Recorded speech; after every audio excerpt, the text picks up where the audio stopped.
ಓಂ ಕೋಣಸ್ಥಃ ಪಿಂಗಲೋ ಬಭ್ರುಃ ಕೃಷ್ಣೋ ರೌದ್ರೋऽन्तಕೋ ಯಮಃ ಸೌರೀ ಶನೈಶ್ಚರೋ ಮಂದಃ ಪಲಾದೇನ ಸಂಸ್ತುತಃ. ರಾಮಾಯಣಕ್ಕೂ ಮತ್ತು ಶನೈಶ್ಚರನಿಗೂ ಅವಿನಾಭಾವ ಸಂಬಂಧ.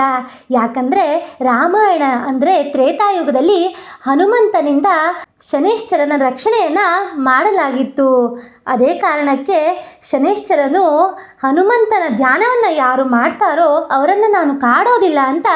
ಮಾತನ್ನು ಕೊಡ್ತಾನೆ. ಇಂತಹ ಸುಸಂದರ್ಭದಲ್ಲಿ ದಶರಥ ಕೃತ ಶನಿ ಮಂತ್ರವನ್ನು ರಚಿಸಲಾಗುತ್ತೆ. ದಶರಥ ಮಹಾರಾಜರಿಂದ ಇದು ರಚನೆಗೊಳ್ಳುತ್ತೆ. ಅಂತಹ ಪವಿತ್ರವಾದಂತಹ ದಶರಥ ಮಹಾರಾಜರಿಂದ ರಚಿಸಲ್ಪಟ್ಟಂತಹ ವಿಶೇಷವಾದಂತಹ ಶನೈಶ್ಚರನ ಮಂತ್ರವನ್ನು ಈ ವಿಡಿಯೋದಲ್ಲಿ ಪಾರಾಯಣವನ್ನು ಮಾಡೋಣ. ಎಷ್ಟೇ ಶನಿ ದೋಷ ಇರಲಿ, ಯಾವುದೇ ಕಷ್ಟ ನಷ್ಟಗಳು ಉಂಟಾಗ್ತಾ ಇರಲಿ, ಶನಿ ದೋಷಗಳಿಂದ ನಮ್ಮ ಸರ್ವ ಕಷ್ಟಗಳಿಂದ ಮುಕ್ತಿಯನ್ನು ಪಡೆಯೋಕೆ ಈ ಮಂತ್ರಗಳ ಪಾರಾಯಣವನ್ನು ಇಂದು ಮಾಡಬೇಕು. ಅಂತಹ ವಿಶಿಷ್ಟವಾದಂತಹ ಮಂತ್ರಗಳ ಪಾರಾಯಣವನ್ನು ಈ ವಿಡಿಯೋದಲ್ಲಿ ಮಾಡೋಣ. ತಡ ಮಾಡದೆ ಶುರು ಮಾಡೋಣ. ಓಂ ಕೋಣಸ್ಥಃ ಪಿಂಗಲೋ ಬಭ್ರುಃ ಕೃಷ್ಣೋ ರೌದ್ರೋऽन्तಕೋ ಯಮಃ ಸೌರೀ ಶನೈಶ್ಚರೋ ಮಂದಃ ಪಲಾದೇನ ಸಂಸ್ತುತಃ. ಓಂ ಕೋಣಸ್ಥಃ ಪಿಂಗಲೋ ಬಭ್ರುಃ ಕೃಷ್ಣೋ ರೌದ್ರೋऽन्तಕೋ ಯಮಃ ಸೌರೀ ಶನೈಶ್ಚರೋ ಮಂದಃ ಪಿಪ್ಪಲಾದೇನ ಸಂಸ್ತುತಃ. ಓಂ ಕೋಣಸ್ಥಃ ಪಿಂಗಲೋ ಬಭ್ರುಃ ಕೃಷ್ಣೋ ರೌದ್ರೋऽन्तಕೋ ಯಮಃ ಸೌರೀ ಶನೈಶ್ಚರೋ ಮಂದಃ ಪಿಪ್ಪಲಾದೇನ ಸಂಸ್ತುತಃ. ಓಂ ಕೋಣಸ್ಥಃ ಪಿಂಗಲೋ ಬಭ್ರುಃ ಕೃಷ್ಣೋ ರೌದ್ರೋऽन्तಕೋ ಯಮಃ ಸೌರೀ ಶನೈಶ್ಚರೋ ಮಂದಃ ಪಿಪ್ಪಲಾದೇನ ಸಂಸ್ತುತಃ. ಓಂ ಕೋಣಸ್ಥಃ ಪಿಂಗಲೋ ಬಭ್ರುಃ ಕೃಷ್ಣೋ ರೌದ್ರೋऽन्तಕೋ ಯಮಃ ಸೌರೀ ಶನೈಶ್ಚರೋ ಮಂದಃ ಪಿಪ್ಪಲಾದೇನ ಸಂಸ್ತುತಃ. ಓಂ ಕೋಣಸ್ಥಃ ಪಿಂಗಲೋ ಬಭ್ರುಃ ಕೃಷ್ಣೋ ರೌದ್ರೋऽन्तಕೋ ಯಮಃ ಸೌರೀ ಶನೈಶ್ಚರೋ ಮಂದಃ ಪಿಪ್ಪಲಾದೇನ ಸಂಸ್ತುತಃ. ಓಂ ಕೋಣಸ್ಥಃ ಪಿಂಗಲೋ ಬಭ್ರುಃ ಕೃಷ್ಣೋ ರೌದ್ರೋऽन्तಕೋ ಯಮಃ ಸೌರೀ ಶನೈಶ್ಚರೋ ಮಂದಃ ಪಿಪ್ಪಲಾದೇನ ಸಂಸ್ತುತಃ. ಓಂ ಕೋಣಸ್ಥಃ ಪಿಂಗಲೋ ಬಭ್ರುಃ ಕೃಷ್ಣೋ ರೌದ್ರೋऽन्तಕೋ ಯಮಃ ಸೌರೀ ಶನೈಶ್ಚರೋ ಮಂದಃ ಪಿಪ್ಪಲಾದೇನ ಸಂಸ್ತುತಃ.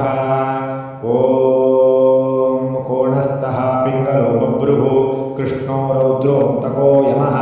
ಸೌರೀ ಶನೈಶ್ಚರೋ ಮಂದಃ ಪಿಪ್ಪಲಾದೇನ ಸಂಸ್ತುತಃ. ಓಂ ಕೋಣಸ್ಥಃ ಪಿಂಗಲೋ ಬಭ್ರುಃ ಕೃಷ್ಣೋ ರೌದ್ರೋऽन्तಕೋ ಯಮಃ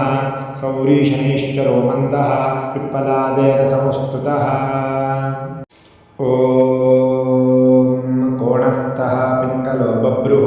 ಕೃಷ್ಣೋ ರೌದ್ರೋऽन्तಕೋ ಯಮಃ ಸೌರೀ ಶನೈಶ್ಚರೋ ಮಂದಃ ಪಿಪ್ಪಲಾದೇನ ಸಂಸ್ತುತಃ. ಓಂ ಕೋಣಸ್ಥಃ ಪಿಂಗಲೋ ಬಭ್ರುಃ ಕೃಷ್ಣೋ ರೌದ್ರೋऽन्तಕೋ ಯಮಃ ಸೌರೀ ಶನೈಶ್ಚರೋ ಮಂದಃ ಪಿಪ್ಪಲಾದೇನ ಸಂಸ್ತುತಃ.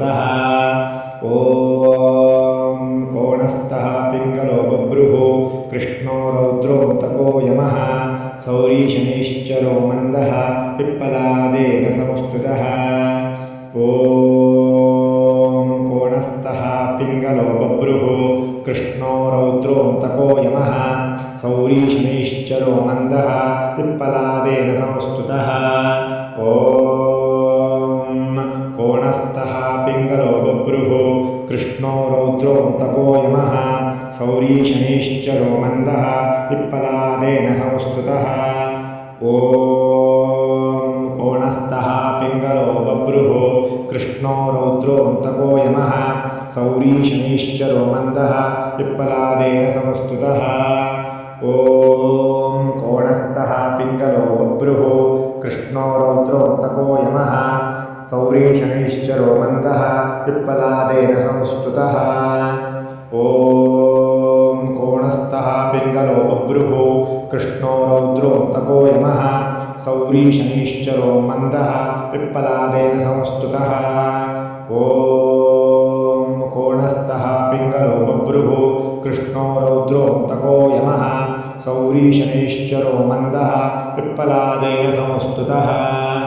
ॐ कोणस्थः पिङ्गलो बभ्रुः कृष्णो रौद्रोऽन्तको यमः सौरी शनैश्चरो मन्दः पिप्पलादेन संस्तुतः ॐ कोणस्थः पिङ्गलो बभ्रुः कृष्णो रौद्रोऽन्तको यमः सौरी शनैश्चरो मन्दः पिप्पलादेन संस्तुतः ॐ कोणस्थः पिङ्गलो बभ्रुः कृष्णो रौद्रोऽन्तको यमः सौरी शनैश्चरो मन्दः पिप्पलादेन संस्तुतः ॐ कोणस्थः पिङ्गलो बभ्रुः कृष्णो रौद्रोऽन्तको यमः सौरी शनैश्चरो मन्दः पिप्पलादेन संस्तुतः ॐ कोणस्थः पिङ्गलो बभ्रुः कृष्णो रौद्रोऽन्तको यमः सौरी शनैश्चरो मन्दः पिप्पलादेन संस्तुतः ॐ कोणस्थः पिङ्गलो बभ्रुः कृष्णो रौद्रोऽन्तको यमः सौरी शनैश्चरो मन्दः पिप्पलादेन संस्तुतः ॐ कोणस्थः पिङ्गलो बभ्रुः कृष्णो रौद्रोऽन्तको यमः सौरी शनैश्चरो मन्दः पिप्पलादेन संस्तुतः ॐ कोणस्थः पिङ्गलो बभ्रुः कृष्णो रौद्रोऽन्तको यमः सौरी शनैश्चरो मन्दः पिप्पलादेन संस्तुतः ॐ कोणस्थः पिङ्गलो बभ्रुः कृष्णो रौद्रोऽन्तको यमः सौरी शनैश्चरो मन्दः पिप्पलादेन संस्तुतः ॐ कोणस्थः पिङ्गलो बभ्रुः कृष्णो रौद्रोऽन्तको यमः सौरी शनैश्चरो मन्दः पिप्पलादेन संस्तुतः ॐ कोणस्थः पिङ्गलो बभ्रुः कृष्णो रौद्रोऽन्तको यमः सौरी शनैश्चरो मन्दः पिप्पलादेन संस्तुतः ॐ कोणस्थः पिङ्गलो बभ्रुः कृष्णो रौद्रोऽन्तको यमः सौरी शनैश्चरो मन्दः पिप्पलादेन संस्तुतः ॐ कोणस्थः पिङ्गलो बभ्रुः कृष्णो रौद्रोऽन्तको यमः सौरी शनैश्चरो मन्दः पिप्पलादेन संस्तुतः ॐ कोणस्थः पिङ्गलो बभ्रुः कृष्णो रौद्रोऽन्तको यमः सौरी शनैश्चरो मन्दः पिप्पलादेन संस्तुतः ॐ कोणस्थः पिङ्गलो बभ्रुः कृष्णो रौद्रोऽन्तको यमः सौरी शनैश्चरो मन्दः पिप्पलादेन संस्तुतः ॐ कोणस्थः पिङ्गलो बभ्रुः कृष्णो रौद्रोऽन्तको यमः सौरी शनैश्चरो मन्दः पिप्पलादेन संस्तुतः ॐ कोणस्थः पिङ्गलो बभ्रुः कृष्णो रौद्रोऽन्तको यमः सौरी शनैश्चरो मन्दः पिप्पलादेन संस्तुतः ॐ कोणस्थः पिङ्गलो बभ्रुः कृष्णो रौद्रोऽन्तको यमः सौरी शनैश्चरो मन्दः पिप्पलादेन संस्तुतः ॐ कोणस्थः पिङ्गलो बभ्रुः कृष्णो रौद्रोऽन्तको यमः सौरी शनैश्चरो मन्दः पिप्पलादेन संस्तुतः ॐ कोणस्थः पिङ्गलो बभ्रुः कृष्णो रौद्रोऽन्तको यमः सौरी शनैश्चरो मन्दः पिप्पलादेन संस्तुतः ॐ कोणस्थः पिङ्गलो बभ्रुः कृष्णो रौद्रोऽन्तको यमः सौरी शनैश्चरो मन्दः पिप्पलादेन संस्तुतः ॐ कोणस्थः पिङ्गलो बभ्रुः कृष्णो रौद्रोऽन्तको यमः सौरी शनैश्चरो मन्दः पिप्पलादेन संस्तुतः ॐ कोणस्थः पिङ्गलो बभ्रुः कृष्णो रौद्रोऽन्तको यमः सौरीशनैश्चरो मन्दः पिप्पलादेन संस्तुतः ॐ कोणस्थः पिङ्गलो बभ्रुः कृष्णो रौद्रोऽन्तको यमः सौरीशनैश्चरो मन्दः पिप्पलादेन संस्तुतः ॐ कोणस्थः पिङ्गलो बभ्रुः कृष्णो रौद्रोऽन्तको यमः सौरीशनैश्चरो मन्दः पिप्पलादेन संस्तुतः ॐ कोणस्थः पिङ्गलो बभ्रुः कृष्णो रौद्रोऽन्तको यमः सौरीशनैश्चरो मन्दः पिप्पलादेन संस्तुतः ॐ कोणस्थः पिङ्गलो बभ्रुः कृष्णो रौद्रोऽन्तको यमः सौरीशनैश्चरो मन्दः पिप्पलादेन संस्तुतः ॐ कोणस्थः पिङ्गलो बभ्रुः कृष्णो रौद्रोऽन्तको यमः सौरीशनैश्चरो मन्दः पिप्पलादेन संस्तुतः ॐ कोणस्थः पिङ्गलो बभ्रुः कृष्णो रौद्रोऽन्तको यमः सौरीशनैश्चरो मन्दः पिप्पलादेन संस्तुतः ॐ कोणस्थः पिङ्गलो बभ्रुः कृष्णो रौद्रोऽन्तको यमः सौरीशनैश्चरो मन्दः पिप्पलादेन संस्तुतः ॐ कोणस्थः पिङ्गलो बभ्रुः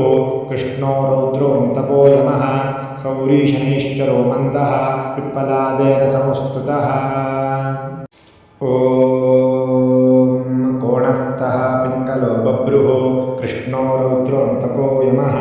सौरीशनैश्चरो मन्दः पिप्पलादेन संस्तुतः ॐ कोणस्थः पिङ्गलो बभ्रुः कृष्णो रौद्रोऽन्तको यमः सौरीशनैश्चरो मन्दः पिप्पलादेन संस्तुतः ॐ कोणस्थः पिङ्गलो बभ्रुः कृष्णो रौद्रोऽन्तको यमः सौरीशनैश्चरो मन्दः पिप्पलादेन संस्तुतः ॐ